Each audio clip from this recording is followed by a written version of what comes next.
आज मी तुम्हाला मस्त असं कालवण बनवून दाखवणार आहे, मिक्स एकदम। त्यासाठी बघा ही मटकी घेतलेली आहे, मोड आलेली। एक बारीक आकाराचा बटाटा घेतला, त्याची पण साल काढून मी तुकडे करून घेतलेले आहेत। आणि माझ्याकडे थोडासा काळा घेवडा होता, तो पण मी सोलून घेतलेला आहे। तुमच्याकडे हा नसला तरी चालेल, टाकला तरी नाही टाकला तरी चालेल। एवढं सुक्क खोबरं घेतले बघा, जाळीवर भाजून। कोथिंबीर घेतलेले, एवढा तुकडा घेतला आल्याचा। 2 हिरव्या मिरच्या पण थोड्याशा हलक्याशा भाजलेल्या आहेत, नाही भाजल्या तरी चालेल। एक गड्डी लसूण घेतला आहे। तर हे काय करणार आहे, तुम्ही मिक्सरला बारीक केलं तरी चालेल, मी खलबत्त्यामध्ये कुटून घेणार आहे। खलबत्त्यामध्ये बघा कुटून घेतलेलं आहे। कढई गरम करत ठेवली, त्यामध्ये तेल टाकून घेऊया। तेल टाकायचे आपल्याला एक पळी आणि गरम होऊन देऊया। त्याच्यामध्ये छोटा 1 चमचा टाकायची मोहरी, छोटा 1 चमचा जिरे, त्यात टाकायची थोडीशी हिंग पावडर, त्यात टाकायचं आपल्याला कढीपत्ता, एक टाकायचे मीडियम आकाराचा कांदा।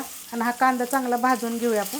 कांदा बघा चांगला भाजलेला आहे, त्यात टाकायचं आपण कुटून घेतलेलं। त्याला 1-2 मिनिटं आपण परतून घेऊया मीडियम गॅसवर। मस्त असं बघा परतून घेतलेलं आहे। त्यात टाकायची थोडीशी हळद, मिक्स करून घेऊया।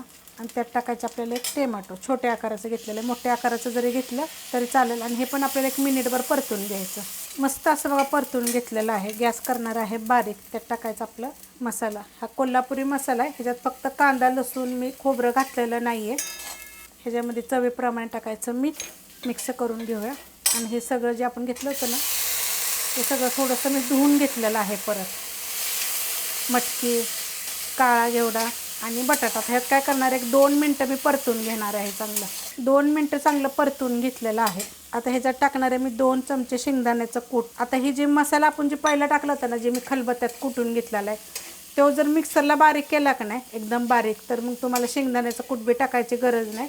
आणि जर तुम्हाला आवडत असेल तर तुम्ही टाकू शकता, मग मस्त असं लागतं। आता ह्यात टाकायचं आपल्याला कोमट पाणी। अशा आकाराचा ग्लास आहे बघा, 1 ग्लास टाकलेला आहे। पहिलं मिक्स करून घेऊया, गॅस केलेला आहे मीडियम। आणि त्यात परत टाकूया आपण अर्धा ग्लास, म्हणजे एकूण 1.5 ग्लास टाकलेला आहे। 2 ग्लास जरी टाकलं तरी चालेल, 4 ते 5 लोकांना पुष्कळ होतं। आता याला काय करणार आहे, मी मीडियम गॅसवर शिजवून दिलं तरी चालतंय, किंवा बारीक गॅसवर जरी शिजवून दिलं तरी पण चालतं। तर मी शिजवून देते। हे कालवण उकळलं की बघा, मी ह्याच्यावर झाकण ठेवलं तर थोडीशी जागा ठेवली त्याची वाफ जायला। मस्त असं बघा शिजलं गेलेलं आहे। आणि आटलं किती बघा, आपण एवढं पाणी ओतलं होतं, एवढं झालेलं आहे। आता तुम्हाला जर जास्त घट्ट पाहिजे असेल तर अजून थोडं आटवलं तर चालेल। आता हे कसं ज्वारीची भाकरी, बाजरीची भाकरी, भाताबरोबर ह्याच्याबरोबर खायला मस्त होतं। आणि जर पातळ पाहिजे तर एवढं चिक्कार होतं, 4 ते 5 लोकांना पुरतं आणि मस्त लागतं चवीला।